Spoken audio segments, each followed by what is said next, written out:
आप देख रहे हैं हर खबर मीडिया और आज हमारी टीम पहुंची है छावला वार्ड में, जहां पे सिमरन जी कांग्रेस पार्टी से एमसीडी चुनाव की तैयारी करी। तो हम सिमरन जी से बात करना चाहेंगे। सिमरन जी, हम सबसे पहले आपसे पूछना चाहेंगे कि आपको पार्टी आखिर टिकट क्यों दे, आपने पार्टी के लिए क्या कार्य किए? पहला सवाल आपने किया कि पार्टी आपको टिकट क्यों दे।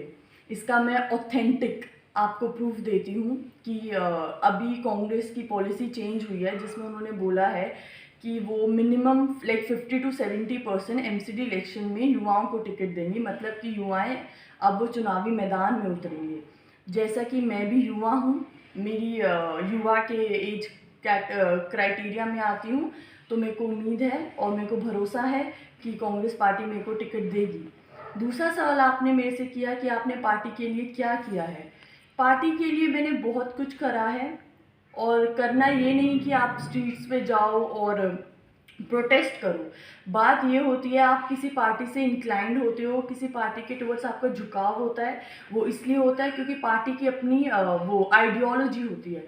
और मैंने ये देखा है कि मैं कांग्रेस पार्टी की आइडियोलॉजी से बहुत मैच खाती हूँ, और मैं उन्हीं की और कांग्रेस पार्टी की भी आइडियोलॉजी वो आइडियोलॉजी है जो भारत की है, जो संविधान बोलता है वही कांग्रेस पार्टी बोलती है। तो हम देशवासी हैं भारत के, तो हमारा भी ये कर्तव्य है कि संविधान सबसे ऊपर है। जो संविधान की आइडियोलॉजी बोलेगा हम उसके साथ जाएंगे।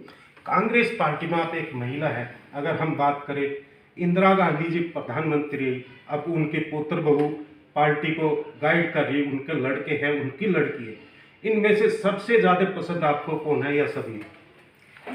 देखिए, मेरे को सबसे ज़्यादा पसंद है इंदिरा गांधी, और उसके रीज़न है, बहुत रीज़न है। इतिहास उठा के देखो, वो सब बता देंगे। और दूसरा सवाल आपने ऑप्शन दिया, सब पसंद है। हाँ, सब पसंद है, सब अच्छे लगते हैं, लेकिन एक खास होता है जिसको देख के आप उनके कदमों पे चलते हो, वैसा बनना चाहते हो। वो सब नहीं होते, वो एक ही होता है।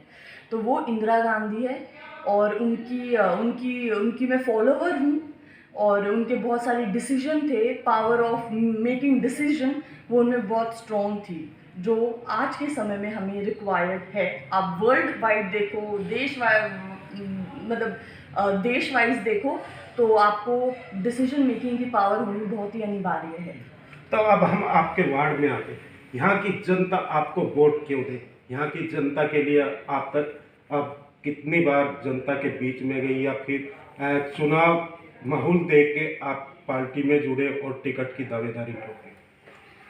आपने पहला सवाल मेरे से करा कि आपके यहाँ के लोग वोट क्यों दे, आपके वार्ड के लोग। तो मैं आपको बताती हूँ सर, देखिए, उनका रीज़न है, क्योंकि इससे पहले भी काउंसलर आए हैं, 2017 में भी थे, उससे भी पहले थे, लेकिन उन्होंने काम नहीं किया है। जनता सफ़र कर रही है सर, और आज उनकी जो सफ़र है वो सिर्फ उन तक नहीं है, हम भी उसी के पार्ट है। तो मैं देखती हूँ कि नालियों, घर जो होते हैं, तो नाली जो रोड बने हैं, उनके एक एक फ्लोर घर के दब गए हैं। तो ये कहाँ का, मतलब कहाँ का इंफ्रास्ट्रक्चर है सर? मतलब आप घर बनाओ, रोड एक मंजिल तक रोड आएगा, उनको छत के ऊपर से आना पड़ता है घर में एंट्री करने के लिए। ये तो बहुत ही फेल्ड इंफ्रास्ट्रक्चर है सर। और फिर बोलते हैं कि सीवर आएंगे, सीवर की लाइन आप पहले ही बना लो कोई। ये तो इंडिया में भी कॉमन है सीवर, लेकिन आप बेफालतू में पैसा बर्बाद मत करो। पैसे का बहुत ही यूटिलाइज करो अच्छे से, क्योंकि बहुत ज़्यादा समस्याएं हैं देश में। आपका हेल्थ है, एजुकेशन सेक्टर है, यूथ है जो नशे पते में जा रहा है। तो वो चीज़ें आपको अपने दिमाग में रखनी पड़ेंगी, और पैसा ऐसी जगह लगाओ ताकि आपको तकरीबन 50 साल तक उसको हिलाने की ज़रूरत ना पड़े। सिमरन जी, अगर यहाँ की जनता आपको आशीर्वाद देती है और पार्टी टिकट देती है, सबसे पहले अपने वार्ड में क्या कार्य होंगे जो आपको लगता है कि ये सबसे पहले आपके वार्ड में होने चाहिए? पहली बात, सबसे पहले जो उन्होंने नहीं किया वो सारा कार्य किया जाएगा। और सबसे बड़ी बात, जो एक काउंसलर के जो काउंसलर की ड्यूटीज़ होती हैं वो बखूबी परफॉर्म की जाएंगी। और जो सबसे पहले जो आपने क्वेश्चन किया, उसका आंसर ये है सर, पहले तो उनकी जो ये रोड वाली समस्या है, फेल इंफ्रास्ट्रक्चर जो है, ये बहुत चीज़ें, बीमारियों को भी पनाह देता है।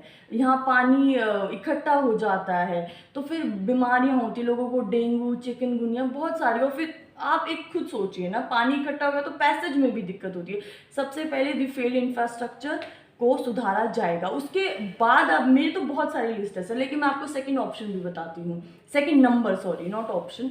उसमें क्या है कि देखिए कि एजुकेशन सेक्टर, जब इंसान शिक्षित होता है वो बहुत कुछ पा लेता है। तो मेरा ये है कि एजुकेशन और हेल्थ मेरी अटमोस्ट प्रायोरिटी रहेंगे।